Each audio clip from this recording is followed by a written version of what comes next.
we will talk about one of the most popular computer architecture, MIPS 32. First, we have the introduction to MIPS. MIPS, or microprocessors without interlocked pipeline stages, is a RISC, or stands for Reduced Instruction Set Computer Architecture, developed in the early 1980s at Stanford University, and later commercialized by MIPS Computer Systems. Now we will dig into the key properties of RISCs. First, simple instructions. Each instruction performs a single simple task. Most instructions execute in one clock cycle. Second, load-store architecture. Only load and store instructions access memory. All other instructions operate on registers only. Third, fixed-length instruction, typically 32-bit or 64-bit, simplifies decoding for hardware. Fourth, large number of registers reduces memory access by keeping more data in fast access registers. And last but not least, pipelining friendly, enables execution in pipeline stages like IFID, X, MEM, or WB. Now we will come to the main part, MIPS 32 architecture. So MIPS 32 is the 32-bit version of the MIPS architecture. It was designed to be simple and efficient, widely used in teaching and embedded systems. Because MIPS 32 is an RISC architecture, it has all the important features of an RISC. First, the design. Simplified CPU design with a uniform instruction set. All instructions are 32-bit fixed length. Uses a load store architecture to access memory. Next, fixed length instruction. Easier and faster for the CPU to fetch and decode. Compared to CISC, the complex instruction set computer architectures, like x86, which have variable length instructions. Next, load store architecture. Only load and store instructions interact with memory. Other operations like add or sub operate on registers only. Next, large register file. 32 general-purpose registers allow efficient data storage, reduces memory access, improving performance. Next, pipelining support. If ID, AX, MEM, and WB, multiple instructions execute simultaneously, improving speed. And finally, single cycle execution. Many RISC instructions execute in one clock cycle, provides predictable performance behavior. Now we will come to the main components of MIPS 32. First, registers in MIPS 32. MIPS uses 32 general-purpose registers from S0 to S31, each 30 bits wide. So you can see these on the screen.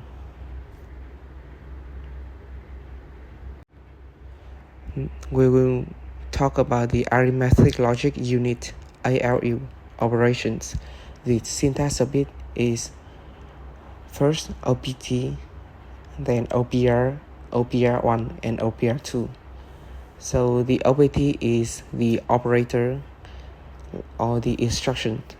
The OPR is the destination register where the result is stored. The OPR1 is the first operand register. The OPR2 is the second operand register or immediate value. So here are some basic arithmetic operations. First is addition, or you can write add, subtraction, sub, multiplication, MUL, and division, div. The example of division, which is a little bit different from the others. So after doing division, the quotient is saved in L and the remainder is saved in HI. So if you want to take the quotient, you must have M floor as T0, or you take the quotient from the L and MFHI as T3, you take the remainder from the HI. So the last problem is handling overflow. So the instructions that detect overflow is add, add, or sub, while the instructions that do not is addu, addu, or sub-u, with u stands for unsigned. So if the number exceeds the 32-bit limit, the result would goes back to 0. Now we will move to the next part, data transfer instructions. So MIPS move data between registers and memory using load or store instructions. First is load and store. Load word or LW loads data from memory into a register. Store word SW stores data from a register into memory. So here's an example. We load A, the th element of the array A, into st0. So the syntax could be lw st0 32 ss3. So because ss3 is the base register holding the starting address of array 4, so to access the th element, we have 32 because each word is has the length 4 bytes. The next part is memory storage rules. First is alignment restriction. Memory addresses for storing data must be multiples of the object size. For example, words must start at multiples of 4 bytes. Second is big endian format. MIPS stores multi-byte values starting from the highest order byte. So you can see there's an example below. Finally, loading and storing smaller units. First is byte access. We have LB load byte or SB store byte. So LB is to load a single byte into a register, while SB is store a single byte from register to memory. Here's an example. LB S0 3 S1. So load byte at address S1 plus 3 into S0. Next is half word access. So this is like 2 bytes access. LH or load half, H8 store half, where LH loads a 2 byte value and H8 stores a 2 byte value. Here's an example that's the same as the above example. Now we move to the next part, logical operations. So logical operations in MIPS 32 manipulate individual bits rather than treating data as a whole integer. So the first part of logical operations is bitwise operations. We have 4 main operations: AND, OR, NOR, and immediate AND. So the syntax could be operation, the destination register where the result is stored, the first operand and the second operand. About AND, it would setting bits to 1 only if both operands have 1 in the same position, 0 otherwise, used for masking specific bits. Or perform a bitwise OR, setting bits to 1 if either operand has 1 in a given position, 0 otherwise, useful for setting specific bits. NOR performs a bitwise NOR, returning 1 only if Both operands have 0 in a given position, often used for negation, and immediate AND or AND applies an AND operation using an immediate value instead of a register, enabling quick bit masking. So now we will move to the next part, shift operations. So there are three main operations: shift left logical or SLL, shift right logical SRL, and shift right arithmetic SRA. So the syntax could be the operation, the destination register, the operand, and the number of position we shift. For example, we have SLL, S0, S1N. So it will shift bits in S1 left by N positions, filling empty with 0. So the effect of it will be multiplication by 2 to the power of N. So for the SRL, it could shift bits right by N positions, filling empty bits with 0. The effect could be division by 2 to the power of N. Finally, for the SRA, the function is similar to SRL but preserves the side bit for side numbers. Okay, so let's talk about branching and loops. Now I will talk about conditional branching in mips.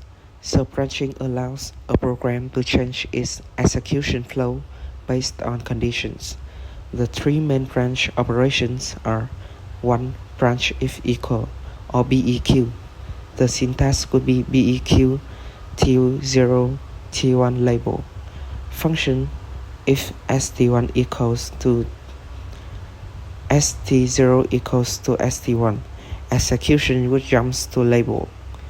So it is used for condition like if x equal to y. Secondly, branch if not equal, or BNE. The syntax is BNE T0 T1 label. So if T0 is not equal to T1, the execution could jumps to label. This is used in conditions like if x is not equal to E. Finally, jump or G.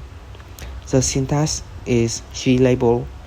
So unconditionally jumps to label, changing program flow.